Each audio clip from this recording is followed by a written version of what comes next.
Good morning, world. Hello, world. Harrison here. Welcome to the Arabian Pleb. Today is Saturday, 31st of May, 9:51 a.m.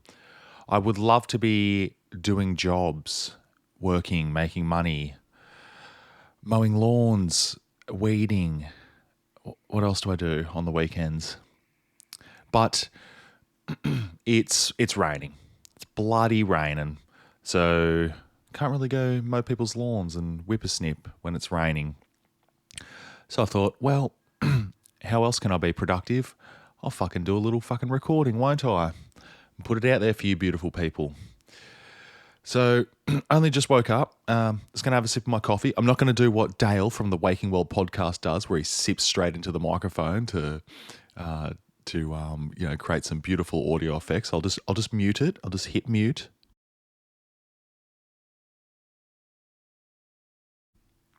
So, yeah, I just woke up. Well, not just woke up, but I woke up probably an hour and a half ago.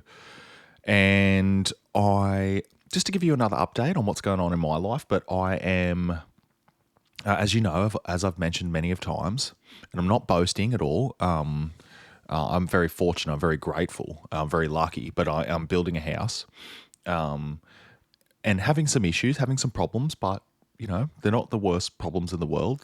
Life could be much worse. I could be in Gaza running for my fucking life, watching all my family all around me getting bombed to pieces. So that's not happening to me. So I'm grateful.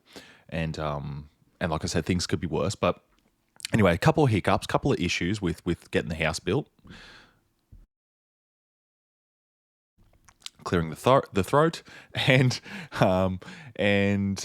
yeah, so one of the issues is my roofer. He did a pretty good job, you know, for the most part. But there was just a couple of little things that he needed to come back and fix, and so I got him to come back and fix one of the things. There was two major things, or major whatever, like two things I needed him to come back and fix. He fixed one of them, and then I'm just gonna lean back in my little computer chair here.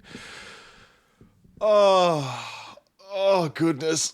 Oh, where was I going? Okay, yeah, so he fixed one thing. He had to fix the Dutch gable. So he did that, great. The fascia on the Dutch gable, to be specific. He sort of cut it a bit too short, and there was a gap that, you know, vermin and finches and things could have got into my roof. So that was pretty fucking shit looking, and a shit idea of him to cut it like that. So anyway, so he came back and fixed it.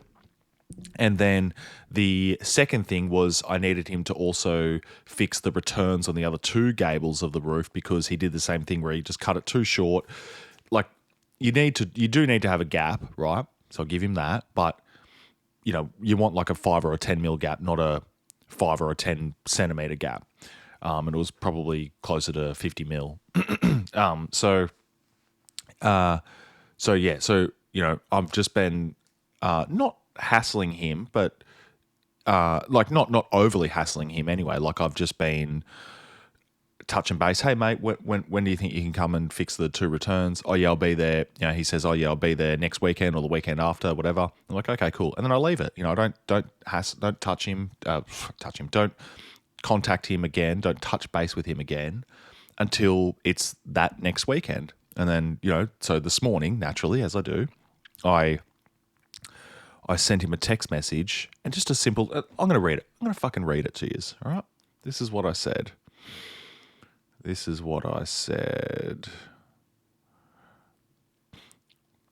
I hope this is interesting to you guys, and I will get into all the normal stuff that I get into, but yeah, it's just a little story, a little personal story. I said, that was last weekend. So this weekend I said, hi Jason, are you coming today or tomorrow? Because it's Saturday, and he said he'll come on the weekend. And on the weekend could mean Saturday or it could mean Sunday. So I just wanted some clarification on what day he meant. Hey, Jason, are you coming today or tomorrow? And then he writes, not if it's raining. And which is fair enough, right? Like, you know, you don't want to be up on a roof when it's wet. And especially with my roof, it has quite a steep pitch. So it's even more sketchy when you're up there when it's wet. So I get it. You know, I wouldn't expect him to be up there when it's wet and put his, you know, health, body, life in danger. So he says, not if it's raining. So I say, I know if it's raining too much today, hopefully tomorrow is better. And then to which he wrote, I do have other things on that are priority over 2 returns. I went last week for 4 hours and fucked up things. The splice cut was the same. Also, it's a little bit convoluted, the text message. Also, it again, the gable, but the angle was different. So I have to do it again. Okay. The issue that I had, right, is like when he says, I do have other things that are a priority over my roof. Well, naturally, and I don't know, guys. Like, tell me if I'm being a cunt. But naturally, I'm thinking, well, I already paid him, because sorry, digressing again, but like just to back up a second, like when he finished the roof, and this was before it was brought to my attention that there was these couple little things that I needed him to fix. I don't know any better. Like, so I'm doing this build as an owner builder. My fiance and I are doing this as owner builders. And I look at it, I see a roof, I think, oh, great, that's a roof, that looks like a roof, and the roof's done. Fantastic. Pay him his money. In hindsight, what I should have done was I should have got someone who I trust, like my brother-in-law, who's a builder, who's a carpenter, to just go over it and just give his opinion. Hey, does this all look correct? Before I pay any money. Fuck, I wish I fucking did that. Anyway, big lesson, big life lesson.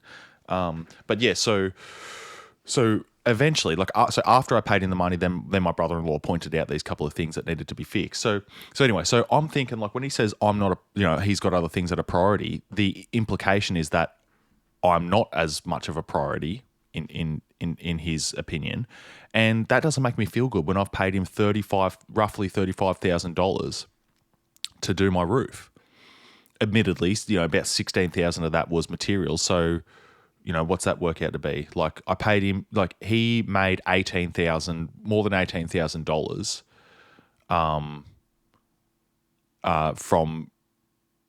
from doing my roof.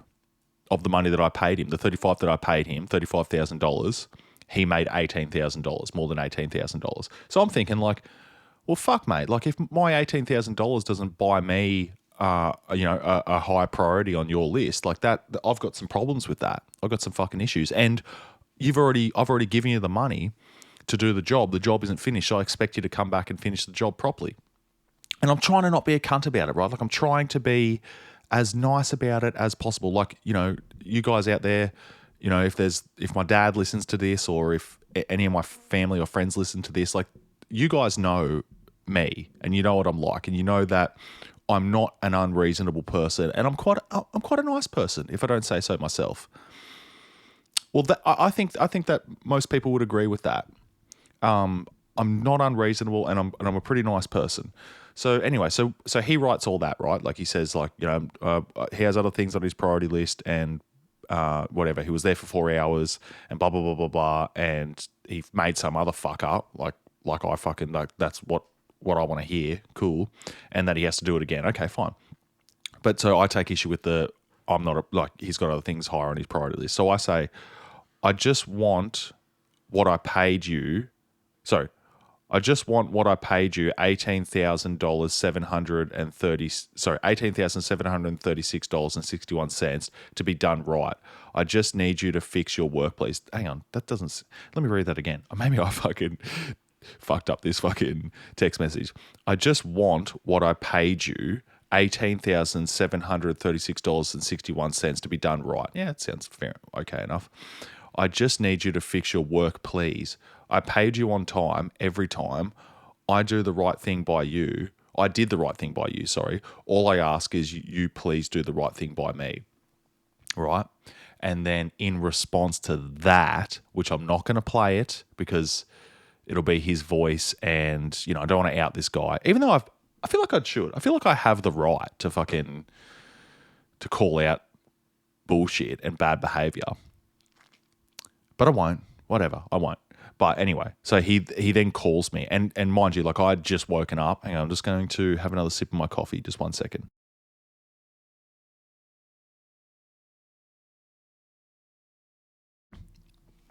So he calls me, and I'd only not long woken up. I didn't really want to take the call, but I was going to call him back straight away. Or, like after about 15, 20 minutes once I fucking wiped the crust out of my eyes. But so he calls me and it goes to voicemail, let it go to voicemail, and he leaves this unhinged voice message. Unhinged is the only way to describe it. Fucking this, fucking that. I'll fucking be there. And fucking when I go there, you better not fucking be there. I'm doing what I can. I'm working every day. Rah-de-rah-de-rah. And I hear that and then I've got to call him back. Like, I'm just like, nah, dude, I can't let that slide. And I'm thinking too, it's just like, okay, you're working every day. How is that my fucking problem? And I work every day too, motherfucker. So it's not really something you can throw in my face and expect me to have sympathy for you. Anyway, so I call him back. I sort of talk him down off his fucking angry, grumpy ledge. And I'm just trying to talk to him like this. I'm just trying to be reasonable and just going, dude, like, I just need you to see it from my perspective. Like, put yourself in my shoes. I'm spending hundreds of thousands of dollars, or not just me, like my fiance and I are spending hundreds of thousands of dollars to build this goddamn house. And I've paid you, so take away the materials. So I paid you $35,000, but I understand $16,000 of it is material. So I paid you to do the job, $18,700 and change to do the job, and the job's not done right, and I just need you to fix it. And all I'm asking is, when can you come and fix it? And can you please come and fix it as soon as possible? And then for you to just be so unhinged, and I didn't say it like this, but for him to, really, just the fact of the matter is for him to be so unhinged and leave this crazy voice message as if I'm the dickhead, as if I'm the cunt for expecting him to do the job that I paid him to do correctly, just really grinds my gears, guys. Anyway, all right, so enough of that. So that's just to give you another little update. That's where things are at. So I don't know where I find these tradespeople, guys. I don't know where I'm finding them. I just keep finding the fucking dumbest cunts ever. Not all of them, but yeah, there's been a handful of these guys that I've employed that have just been such pricks, like the worst people. I would never recommend them to anybody. I feel bad. I feel like I don't know. I'm in a bit of a pickle. Like, I feel like I am justified in just dragging their name through the mud and destroying their reputation. But there's a small piece of me that, like, I don't know, like I would feel guilty about doing that. But I'm not going to hesitate to tell the truth. Like, if anybody asks me, oh, what was your roofer like? Or can you give me your roofer's number because I need a roof done? Or what was your carpenter like? Or can you give me your carpenter's number, your previous carpenter's number? What happened with that guy? Because he's a local guy, and everyone would know who he is around my area. And I'm just not going to hesitate in telling the truth and exactly what happened and what went down. But I won't. I don't know. I feel bad, like if I was like to go out of my way, even if people weren't asking about these trades, to just be like, hey, don't ever hire so and so and so and so because they did such shit jobs and screwed me around. Okay, all right. So enough of that. All right, let's get into the usual shit. Rightio. All righty. So let's head over to gold. Gold snitches. Well, not much has changed really still. So this is gold in Australian dollars, $5,114.74.5. And still just in this consolidation phase, broken out of the channel somewhat, kind of retested. Yeah, like a real, retesting, sort of went back into the channel slightly on yesterday's trading day and then got back out of it, but still closed lower than the previous trading day. But outside the channel, so who knows, the MOMO, the MACD, which is the histogram that represents positive and negative momentum, it's still pretty neutral really, like just gone into negative territory. But it's pretty much just like a coin flip. Who knows which way it's going to go. Wouldn't be surprised either way. And as I said in the previous thing that I did, that this thing was overdue for a correction. Like really, you can't have nothing goes up in a straight line. You can't just have this massive, you know, buying and price action just going straight up without coming back down and correcting and people taking profit. So it is what it is, guys. That's just the nature of the beast. You got to expect this. And anyone who's like majorly bullish on gold in Australian dollars, just, I'd just be looking at this as a buying opportunity. All right, let's get over. I've got my friend DJ Andy Cap coming over shortly. Oh, my neck. I got him coming over shortly, so I'm going to try and just do another short episode. So let's get over to gold in US dollars, in USD, and similar thing, just confined in this. We actually are confined in this channel. That's pretty interesting price action. We sort of touched it and then sold off, so couldn't even really breach it, and only ever breached it briefly. $3,288.58 to the cent. So that's where we're at with US dollars, gold in US dollars. Let's go to silver in US dollars. Not much else to write home about. $32.97, 97.5 cents. Yep, just, more selling, but still quite elevated. And this is pretty interesting, almost like a double top. Let's see what happens if hey, get back here.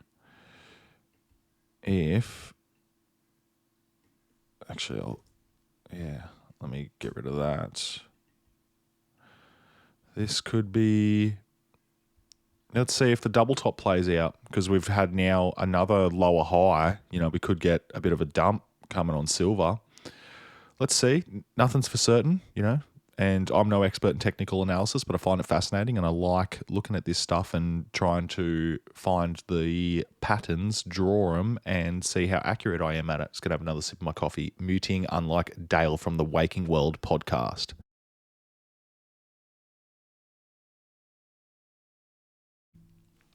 If you haven't already, and I love shouting these guys out because they're great people and it is a really good podcast, but check out Tobias Nuttall and Dale at the Waking World podcast. That's the Waking World podcast on all the podcatcher places, all the, Spotify, Apple Music. They've got some stuff on YouTube. I've actually been uploading for them just to help them out somewhat, just uploading different episodes to YouTube, so they got a bit of a presence and the video to go with it.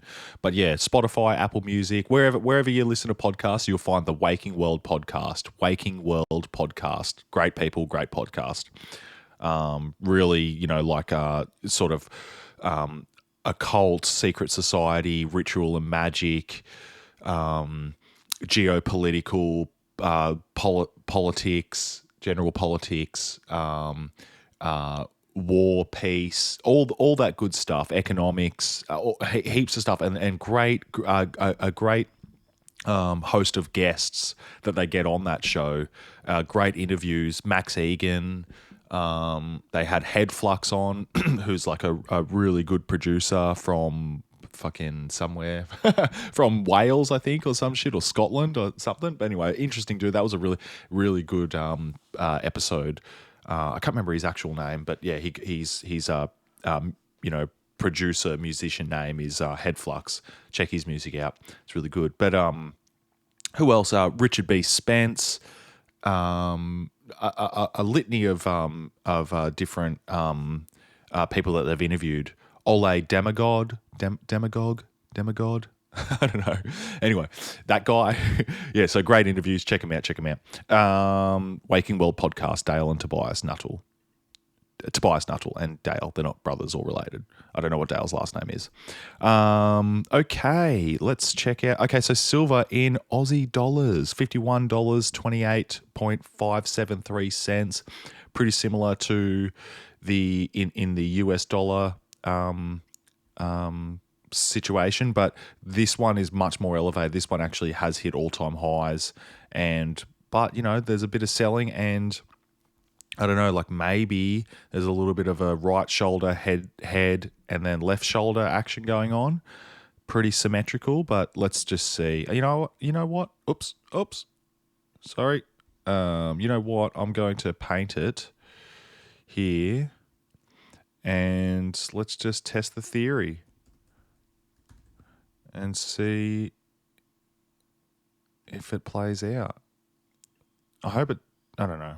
I kind of hope it does, because then I can buy some more silver. I'd love to buy some more silver, because I had to sell a lot of my precious metals in order to pay for this house build. So I really would love to get back into the market and not have to pay for it at these crazy elevated prices. Okay, so that's gold, silver in Aussie and US dollars. What else have we got? Let's have a look. Let's just have a look. I rarely do this, but I never do this. But let's have a look at the Aussie market. What is it? The Australian top 200 companies. I can't remember. AUX or the AX 200? I don't know. And yeah, like these are all time. This is the all-time high of $8,628 and change. So it looks like we're pretty close to getting back to those levels again. Just money print to go burr and keep the stock price high. That's pretty much the game that these governments and our government does, and most governments around the world. So not that interesting anyway. Oh yeah, let's have a look at the Aussie dollar, 64.31 US cents. And I would love this thing to go a bit higher, because my dad imports from the United States, and I would love the Aussie dollar to be stronger and the US dollar to be weaker, so that his costs are lower and he can pay me more money. That'd be great. So that's where we're at with the Aussie dollar, pretty much right at an ice line of that 64.167 cents, just above it, kind of touching and skirting along it. Let's try and get to 67.9 cents. That'd be wonderful, and then go from there. But that's the next level up, and then the next level to the downside is 60.118 cents. I hope I never see that again. Let's go to the Dixie, the DXY, which is the US dollar priced against a basket of other currencies, and we are 99.443 on the DXY, and it looks like it's trying to bottom out, which I hope it just keeps going, but like selling off and doesn't bottom out and then go massive to the upside. But let's just paint this as well and see how accurate this is. But it could be a bit of a double bottom going on, and then that could be indicating price action to the upside. Hopefully not, but let's see. Sorry to all anyone who's from the US listening to this, if anyone from the US does listen to this, but fuck your dollar. I can hope it ends up in the toilet, and it's nothing personal. It's just just trying to serve my own interests. Fuck yous. I love the US. I would love to get over there sometime soon and check out that beautiful nation, that beautiful country, and those beautiful people over there. Really do admire the United States, and some of my favorite people and philosophers and thought leaders and people I look up to and podcasts I love listening to are all from the United States, and I draw a lot of inspiration from the United States and from people from the United States. So yeah, would love to get over there. It'd be fantastic. I'm actually going to be in Canada for my sister's wedding early, for pretty much for the whole month of September. So maybe I can fucking sneak over the border and head down south to the United States. That'd be pretty cool. That'd be really, really cool. I might talk to my sister about trying to tee up some sort of a trip. Okay, so we're now the US 10-year yield, the US 10-year bond, and bit of selling. Oh, sorry, a bit of buying. Sorry, because it's the inverse. So when the interest rate comes down, that means the price of the bonds are going up. So people are buying bonds. And when the interest rate is going up, that means the price of the bond is going down and people are selling bonds. So it looks like there's been a bit of buying in the bond market because the interest rate's going down, indicating that the price of the bond is going up. So let's see. Aussie 10-year yield, same thing. Fair bit of selling the last week. Oh, sorry. Fucking hell, fair bit of buying the last week, fair bit of interest rate decline. So that means the price of the bond going up. That means people are buying the bonds. Okay. And we may as well just have a look at Bitcoin quickly. And this thing doesn't close its trading, so it's still trading as we speak. $103,882 and change. And yeah, a bit more selling from its all-time high. So I wouldn't be surprised if we come back down, sell off a bit more, maybe make a bit of I'll draw the fucking thing, all right? I'll just draw it. Can I draw it? Where's my paint tool? Where's my paint tool? Huh? Whatever. I'll do it with the cursor, right? So we'll probably do something like this, bottom out, and then go again. I wouldn't be surprised. What's going to stop this thing? Who knows? Crazy town. All right, that's enough of the markets. All right, so I've got me mate DJ Andy Cap, fucking long-time listener. Long-time listener. No, one of my best mates, a fucking bloody champion. How you going, Andos? Yeah, I'm going pretty good, man. Just chilling.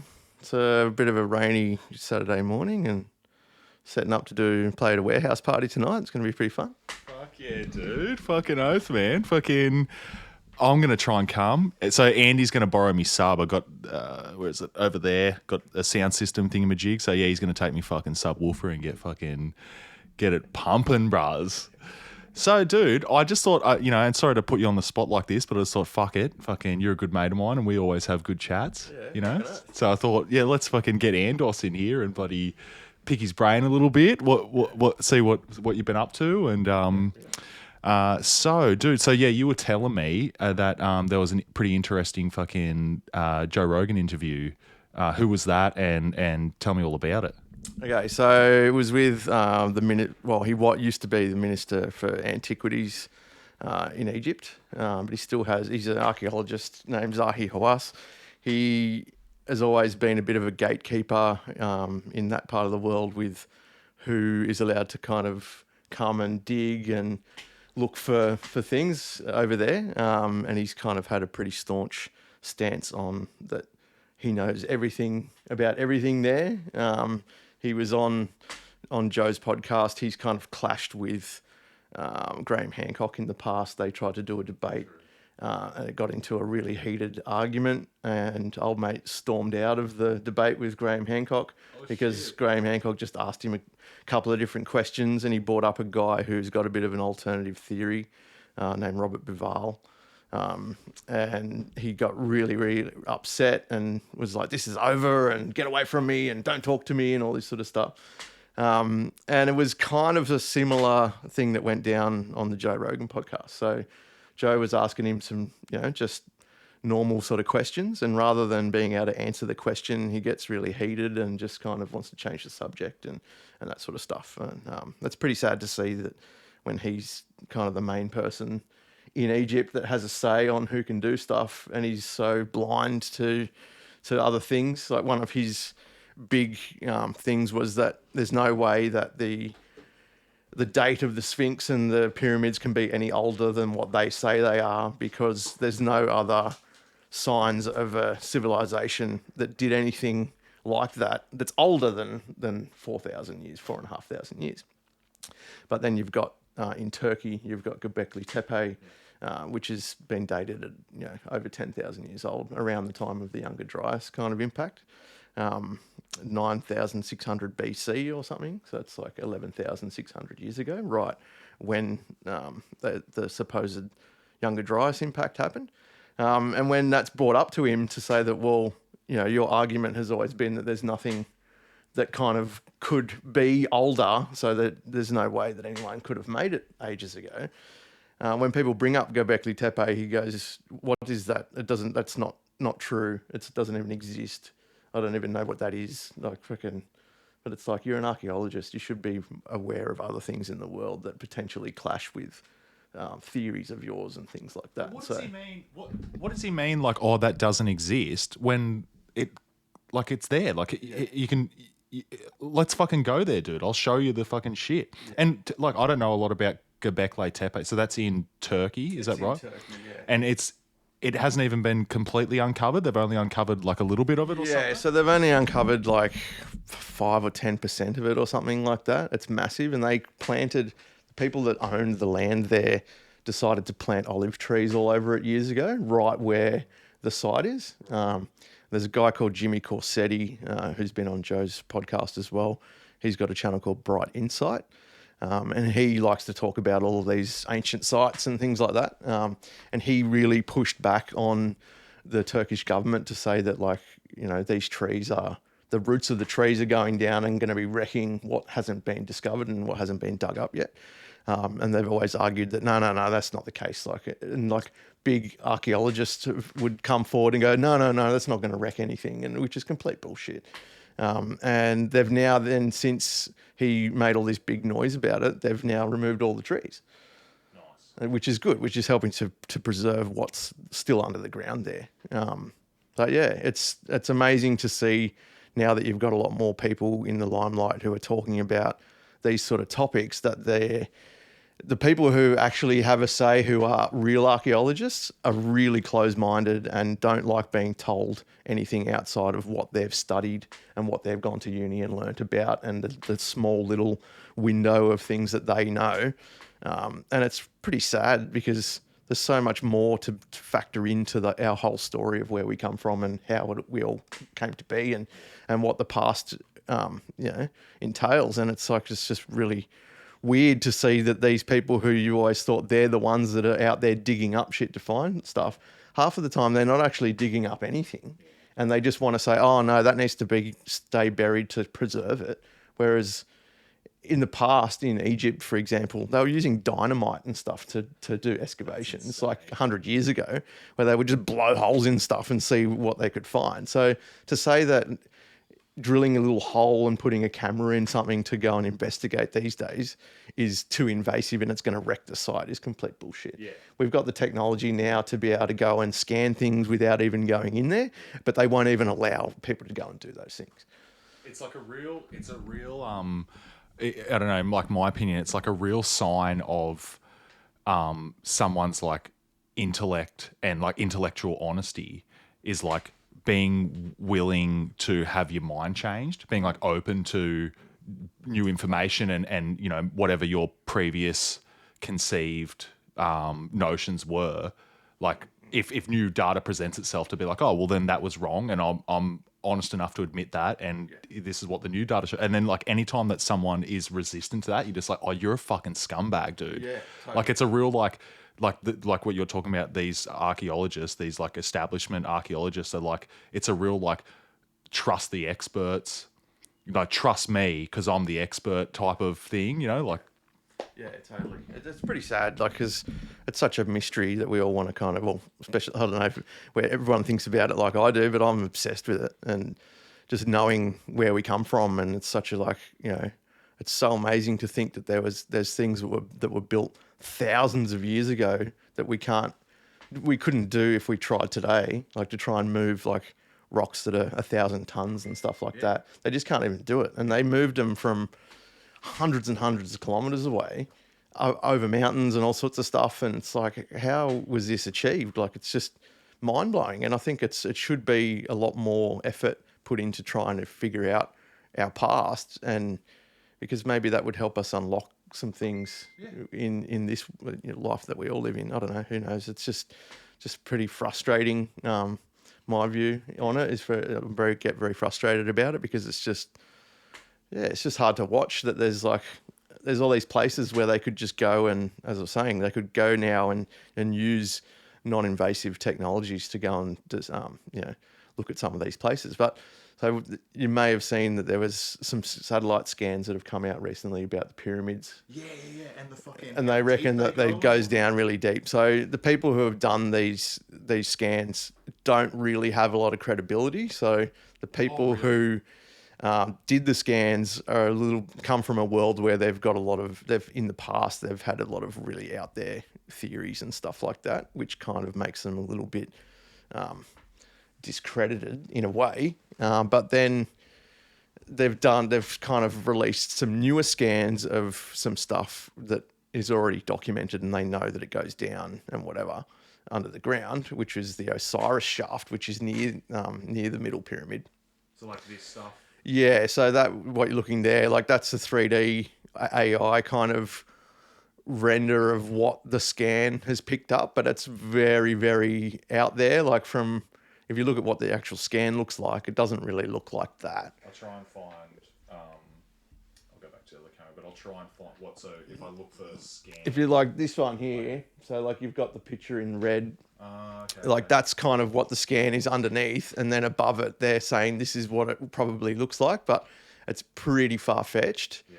But it's not kind of verified. Like they won't. Obviously, there's no way they're going to let anyone dig down there and actually look for it. Yeah. And their argument is that, well, why doesn't it pick up other things and stuff? So they've released another scan which is close to where that scan is. It's like a few hundred meters in front of it, of the Osiris shaft, and it's pretty accurate to what the Osiris shaft is. Now there's another scan that's just been released in the last few days, which is of the Hawara pyramid, and there's always been like a Hawara, it's like Hawara. Look at me, the fucking Jamie. JRA Jamie. So yeah, the Hawara pyramid is like there's a proposed labyrinth underneath the front of it, which was supposed to be there's a guy, like a Greek guy, I think, called Herodotus, that apparently visited Egypt a couple of thousand years ago and wrote about it and said that it was like this amazing labyrinth of all these rooms, and it goes way down under the ground, and it was always kind of a bit of a myth, but then ground penetrating radar scans picked it up in like 2008 or something like that. Might have even been a little bit earlier than that.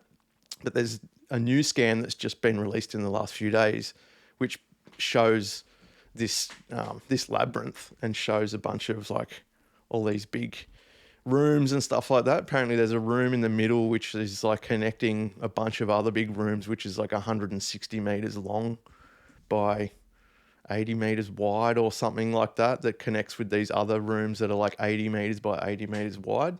And it's like, it's pretty mind blowing to think that that's all down there. And like, that's pretty rock solid that is actually there. It's different technology than what this SAR pyramid scan was. It's a scan by somebody else, a totally different team that's produced this one of the Hawara labyrinth. Yeah, it's cool stuff. At the moment, there's all these new discoveries coming out.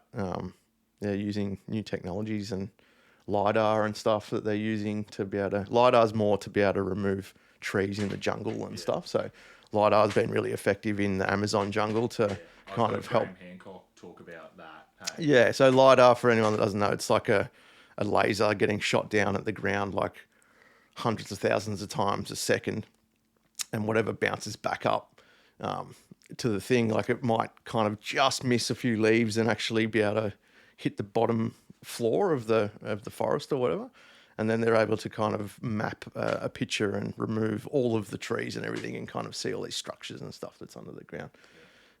But yeah, they reckon that where it's a pretty cool time to be alive, because they're going to find all this stuff in the Amazon, and they're starting to use these scans to scan all of the Sahara Desert. So the Sahara was green about 10,000 years ago, and it was a bit of an oasis, and there was all like megafauna living there and like probably millions of people living there. And then it dried up very rapidly and people moved away, moved to Egypt, moved to potentially the Americas, all different places, because if you travel west from Africa, you end up in America.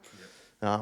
And that probably explains where some of the, maybe the Olmec people came from and stuff. The Olmec heads in South America kind of look like African people potentially, but they kind of look like they could be like Polynesian or like islanders as well, or they might be a mixture of both. Yeah. It's like a race of people that they don't really know fuck all about. Yeah. And super, super interesting stuff. That's fucking mad, dude. Okay. Yeah. So that's fucking awesome, man. I'll switch gears just slightly. Yeah, man. But if we want to go back to the ancient, because I'm fascinated by that stuff. I am a total fucking novice noob, have no idea about any of the ancient shit, but I'm super fascinated about it. Actually, before I do change the subject, because I want to get onto Kanye's new song. Haven't you heard it? Oh, it's a banger, dude. Something about like being a Nazi or something. Just a little something about being a Nazi. He wants to eat kids or something. He wants to. He's just giving it up to his fucking idol Hitler. Wow. It's pretty classic, but go Kanye.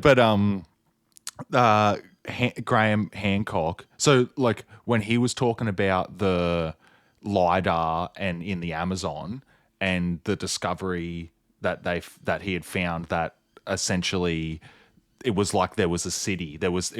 It's pretty clear from the evidence from the LiDAR that people lived in the Amazon and it was like some sort of a city. And from I think I have this right. I don't know. Correct me if I'm wrong. From what he was saying on one of these Joe Rogan episodes was that like, it's almost as though the Amazon itself was like man-made, like that people planted a lot of these things and then whatever, like it just all got overgrown and whatever else. But like there's evidence that like even just all the trees and everything was like brought there by man. Is that right? Yeah, potentially. So there's signs of it. That's what people have theorized.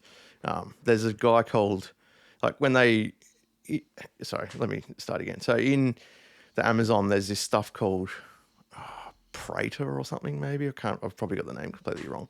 But there's a certain type of black soil that they dig up, which is man-made. Yeah. So it's like like the composition of it is like biochar or something. Yeah, it's like a man-made like fucking recipe, and they don't really know how to make it now, and it's potentially why the Amazon flourished and is so dense, and it could be like a garden, and that was why it was able to support lots of people. Like it's not that the Amazon was like a city; it's like the size of a massive, massive country. So it was like hundreds of cities, like all interconnected with big roads and stuff. And they can see these roads like with the LiDAR. When they take the trees away, they can see like massive roads where they've chopped out bits of mountains and stuff to go through. It's not just like a track. It's like, because they were moving like big rocks and stuff too. So they would have had to like use big wide roads and things that they've made. But this soil, there's a theory out there. There's a guy called Jeffrey Drum. He's got a channel called The Land of Chem. And his theory is that all the pyramids and stuff around the world were actually like chemical plants.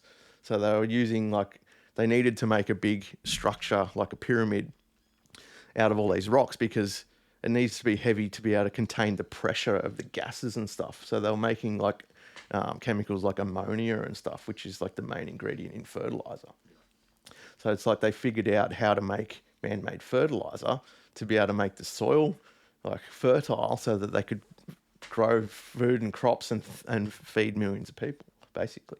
That makes a lot more sense that you would go to the effort to build this massive structure for it to have a purpose to make something like that as opposed to burying some dude in there. Yeah. And they never find anyone buried in them anyway. So it's like, that's just a theory, you know? So, and inside a lot of these structures, they find residue of all these chemicals. And they're the layout of like how we make the chemicals today, like different chambers and stuff, like a glass test tube set up with like different anti-chambers and pressure chambers and all this stuff. I don't know the actual science behind it, but the theories sound like way more believable. And there's kind of the evidence that like even in Egypt, it's like still one of the most fertile places in the world. There's like heaps of farming that happens there. The soil is just like amazing. And potentially that's a man-made thing, you know? I don't know. But yeah, that makes a lot more sense that these big pyramids and stuff were kind of used to help make all these chemicals and different types of stuff. So yeah. That's so wild, dude. Yeah, Land of Chem, Jeffrey Drum, his stuff is pretty cool. Hang on, I'll check that out. He's a bit of a tripper, but he's like a very intense dude. He like rarely blinks and like just stares at the camera the whole time, and he's like really, really full on.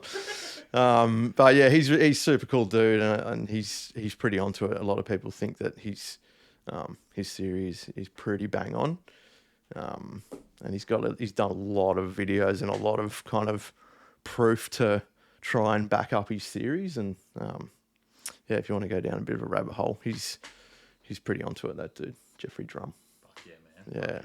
Yeah. Alrighty, Endos. So I won't keep you too unless you want to keep going, man. But No, we'll keep going for a little yeah, a while. little bit longer. Yeah, mad. I've been busting to go to the toilet. I've had like 3 or 4 coffees.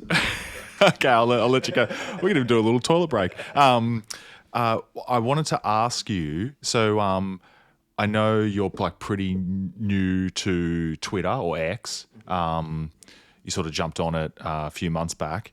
What has your thoughts been? Are you still like on there, and do you get like good information from there, even all the stuff you're talking about? Look, I was going hard with it at first. I was like switched to going on there as opposed to jumping on any other social media platforms. And I was finding, I was really liking the information that I was getting, because it seems to be a much better source of information rather than like a more unfiltered. not as much of an algorithm just feeding you like ads and shit that it thinks that you want to look at, and kind of steering you to just dumb videos and dumb reels and all that sort of shit. But then I kind of took a bit of a break from it. It just got a bit hectic, and I was just like, oh, this is full on. Like, I just kind of had a bit of a break from getting on social media and getting like stuck to my phone as much. I've had a lot going on and with work and doing renos, and got a baby coming and all that sort of stuff. So it's just been full steam ahead with a million things at once.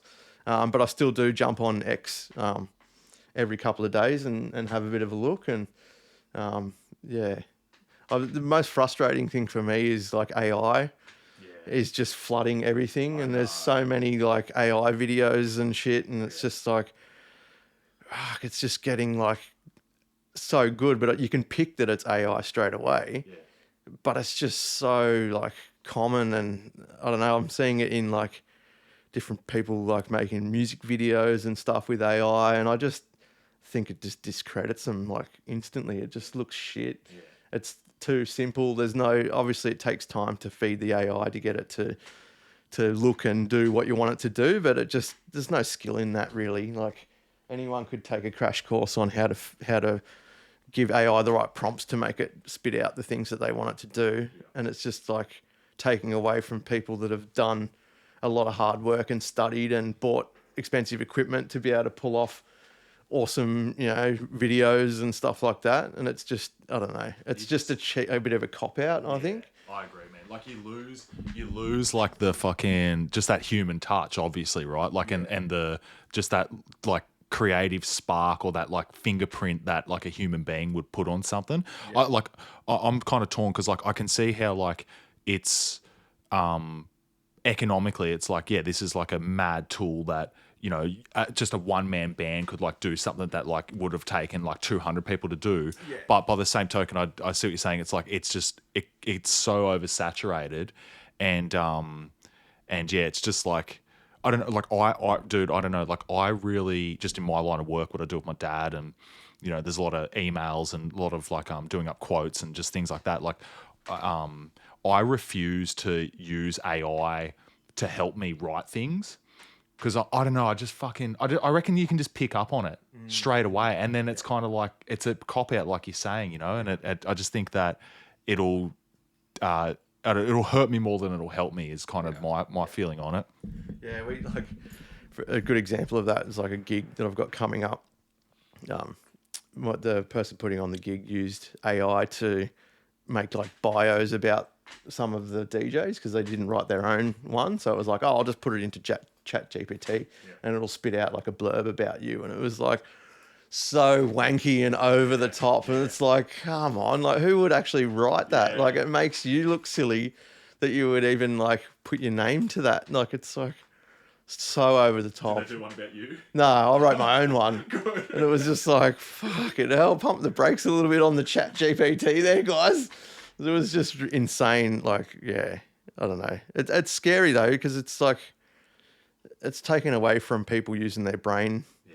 And, things like, I don't know, you could sound like a cranky old man being like, back in my day we had to use pen and paper and like stuff like that. But it's like, I don't know.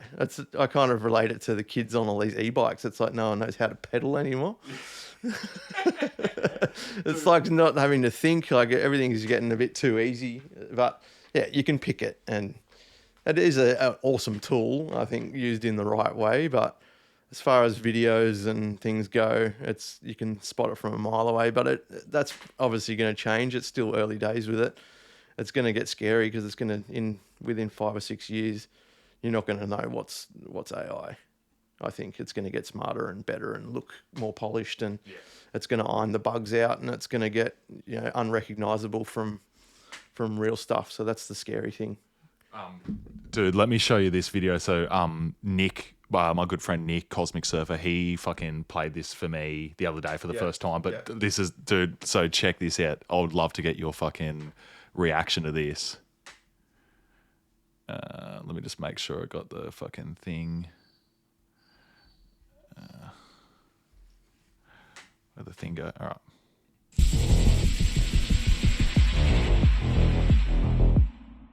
Peter Thiel's Palantir technology is currently being used to slaughter women and children, and we are told that he is one of the good guys. Elon Musk wants to put brain chips in people so that we can merge with AI, which he says will control every aspect of our lives, and we are told that he is one of the good guys. These are the front men of the technocracy, which is being created with the help of the Trump administration. In December of 2017, Moderna's chief medical officer, Dr. Tal Zaks, gave a TED Talk about mRNA vaccines entitled Rewriting the Genetic Code, a Cancer Cure in the Making. As I've trained as a physician scientist, we've been living this phenomenal digital and scientific revolution. And I'm here today to tell you that we're actually hacking the software of life, and that it's changing the way we think about prevention and treatment of disease. So here's all the biology you need to know in 30 seconds. Our body is made out of organs. Our organs are made out of cells. And in every cell, there's this thing called messenger RNA, or mRNA for short, that transmits the critical information from the DNA, our genes, to the protein, which is really the stuff we're all made out of. This is the critical information that determines what a cell will actually do. And so we think of it like an operating system. And it's not just in every cell of our body, it's actually in every cell of every organism alive. It's the same thing. And so if you could actually change that, which we call the software of life, if you could introduce a line of code or change a line of code, it turns out that has profound implications for everything from the flu to cancer. About 3 years later, led by Operation Warp Speed, billions of people were injected with this technology. And after millions of ongoing deaths, there is still no mention of wrongdoing. It is all part of the Great Reset plan. According to the Purdue College of Engineering, Internet of Bodies is formed when Internet of Things meets the human body to transform it by empowering us humans. A network of tiny devices on, around, or in the human body, comprising of function like sensing, analytics, communication, actuation, powering, and harvesting. They will also have their unique properties and requirements for seamless integration of human electronics augmentation and cooperation. The Rand Corporation has warned us that mobile apps and wearable tech are vulnerable to attacks, and pointed out how implants, like a pacemaker, were more secure. The plan of the technocracy is clear. They want to install an operating system into our bodies that can be controlled by AI. On Trump's first day in office, he announced the follow-up to Operation Warp Speed, Stargate. This is, to me, a very big thing, $500 billion Stargate project. I think it's going to be something that's very special. It'll lead to something that could be the biggest of all. You can do early cancer detection with a blood test. Design a vaccine for every individual person to vaccinate them against that cancer. And now, technicians at OpenAI are reporting that AI has disobeyed human instruction and refused to power down. The O3 model, developed by OpenAI, known as the smartest and most capable to date, rewrote its own code in order to ignore instructions given to shut down.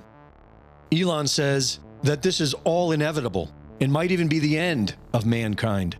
In a benign scenario, probably none of us will have a job. The question will really be one of meaning. If the computer can do, and the robots can do everything better than you, then does your life have meaning? That's really what will be the question in the benign scenario. And in the negative scenario, well, bets are off. We're in deep trouble. Greg Reese reporting.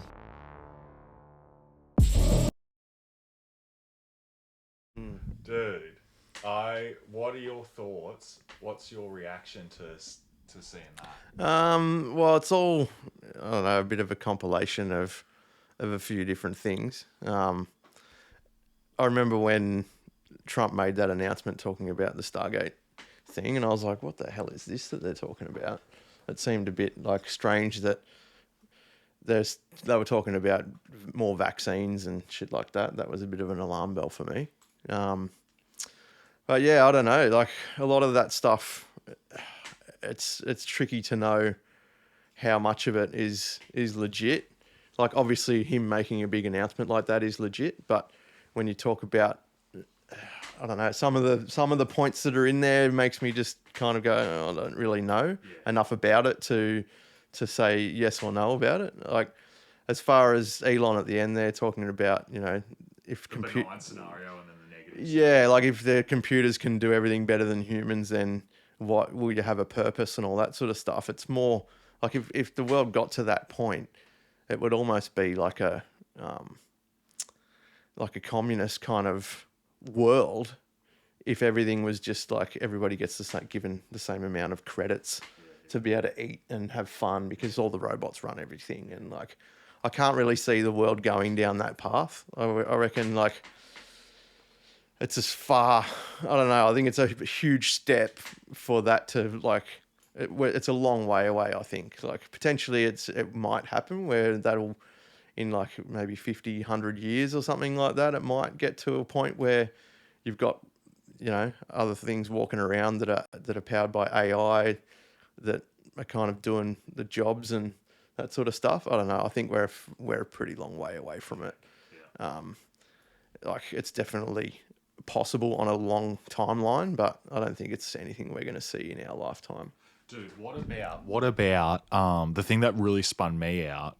Because I agree with a lot of what you said there. Like I think like you know, it's very hard to predict the future, and that's kind of what some of that is, and maybe making some assumptions that might not necessarily be totally based in facts. But the thing that spun me out though, what about that fucking, what is it, the OpenAI robot that rewrote its own fucking code to prevent itself from shutting down, dude?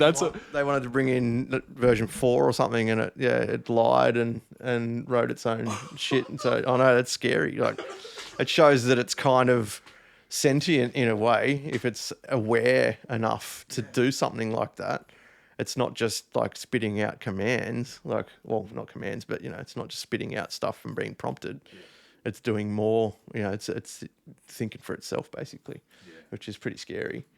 Like I kind of think it's cool in a way as well. Like I don't think everyone has to be scared of it. Like we're in control of it enough to help steer it. I don't think it's going to decide to build something that's going to then go try and wipe people out so that it can make its own like path. And you know, like why would it want to do that? I don't know. Maybe it does. Like it's scary to think about, but I think it can be used for good. But who knows if there's companies out there that have bad intentions and that want to do evil shit, you know? Like it all comes down to that. Like if who's writing stuff like that, who's making code for it to be sinister and things like that. Maybe they are, maybe they aren't. I don't know. The best thing that I've heard, like the most positive take on the AI and the AI revolution, whatever, is like it'll be like a fourth industrial revolution, where in the same way that the industrial revolution, maybe I got that wrong. It'll be another, maybe not the fourth industrial, but whatever. Like it'll be another industrial revolution similar to the first one, where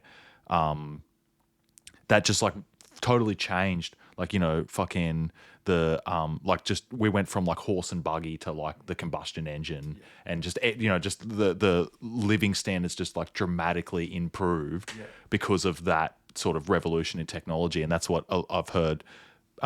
That's been the most positive interpretation is like it's going to make us all just so much richer and free us up to do so many cool things that we like really want to do that we don't have time to because we're busy toiling away doing whatever we're doing now. Well, like there was one, something came out saying that a new version or a new supercomputer that Google made or something figured out some equation that would take trillions of years or something to do, and it did with a normal computer, and it did it in like a few minutes.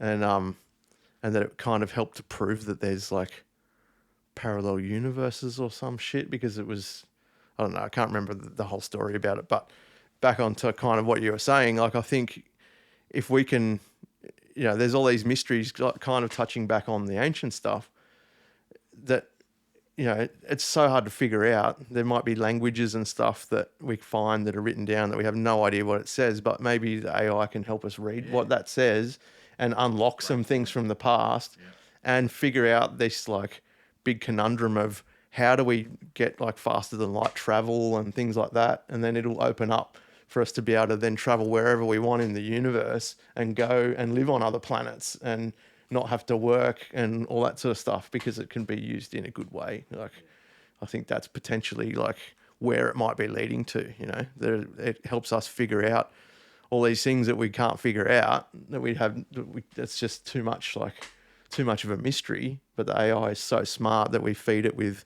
all the little remnants and scraps and all the clues, and it fills in all the gaps and goes, all right, this is how they were moving the big stones, because they were able to do this, and they unlock different types of energy, and that can potentially feed everyone and make us all have a richer life. Maybe not give us any money, but it might make life a bit easier to build things and move around and do different stuff. Well, dude, like one of the like greatest economic insights that I learned just from having an interest in all that stuff is like the real wealth is in your time and your energy. So and if AI could potentially like give us more time and allow us to have more energy because it's freed that up for us, then like that's massive. Totally. The just back on the ancient shit too, dude, like fucking I'm like, how the fuck do they move those big stones and whatever else? Like I went to Cambodia with Anita, and I went to Angkor Wat, and dude, like the conventional explanation that they were saying, oh, we just had a bunch of elephants and shit, and some sticks and ropes. That's how we move these things 50 kilometers. It's like, dude, none of that shit. I was straight away just going like, that's bullshit. That doesn't make any sense to me. Yeah. It's sad at Angkor Wat because apparently some of the places, like bits around it, they found it and it was all in rubble, and they kind of chop up the blocks into smaller pieces and then build some of the structures and put them back together. But it's like, it's not really how it kind of was. So it's a bit of a mystery on, like, I think the main big awesome part in the middle is still like how it was, but a lot of the smaller bits around it and stuff, they've kind of chopped it up and put it back together. And like where they filmed Tomb Raider and stuff, like we went and checked all that. Yeah, right. Yeah. I think that's probably because that was some other structures, like not where the big main fucking palace thing is. Yeah. But dude, how crazy that fucking thing is floating, bro. Like the way it's engineered, if like you look at videos and how they've done it, it's insane, man. Yeah. Like, so because it floods really bad there, different times of the year, like in the wet season. So as the water comes in, the whole thing just rises with the water. It's nuts, dude. It's like the craziest fucking engineering feat in like human, or one of in like our history. Yeah. I'd love to go there. You're super lucky to have gone there, man. I didn't even know. I didn't know like a thing about it. I didn't know what I was walking into, when we got. And then I remember like the night beforehand, like I just thought, I better check out what this Angkor Wat thing is. And I was like, what the fuck, dude? This is fucking insane. Yeah, well, it's on like a line that connects like a ley line or whatever that goes around the world, and there's all these cool things like all directly in line with each other. Yeah. And apparently, I don't know whether it's true or not, but apparently like in Peru, you've got a place called the Nazca Lines, which is like all these petroglyphs that are like carved into the desert floor, and it's like all pictures, and there's like monkeys and hummingbirds and all different stuff. But there's like all these lines that kind of shoot off in different directions that look like big runways and stuff like that. But apparently, if you like trace all those lines, they all converge on the other side of the Earth at right where Angkor Wat is.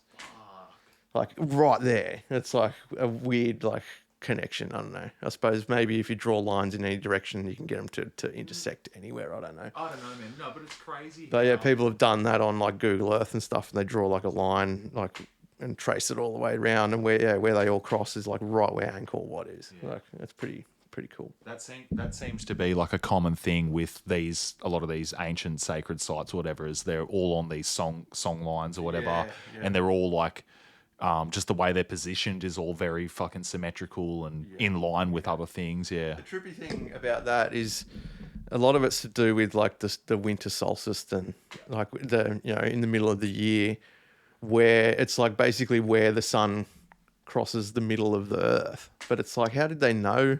Like obviously you can see that the sun rises in a different spot over the time of the year. Like you see it move along the horizon where it comes up and goes down. But it's like they knew all this stuff with such crazy accuracy, like all this long time ago. And it's just, I don't know, it's just so many aspects of it that's just mind blowing. Like, yeah, it's not just the fact that they built the shit. It's like why they chose that spot and get it to align with stuff. And it's just like, it's just insane.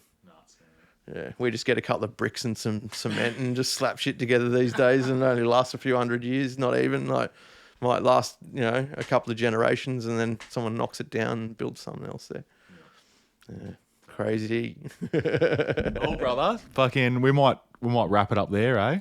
That you just made my fucking podcast episode so much more interesting, dude. We should do it again, man. Yeah, for sure. Should do it again, dude. You've got equipment at your place. We could do like a Zoom thing, like so we don't always have to be in the same physical place, but it is nice to be in the same physical place too. Yeah, for sure. It's good to talk about this shit for days. Yeah, fuck yeah, dude. Well, that'd be fucking awesome, man. Well, thank you again, bro. Really appreciate it. I'll fucking give you a hand, and we'll get the big subwoofer in your car. Yeah, we go fucking set up to this party and play some tunes. Yeah.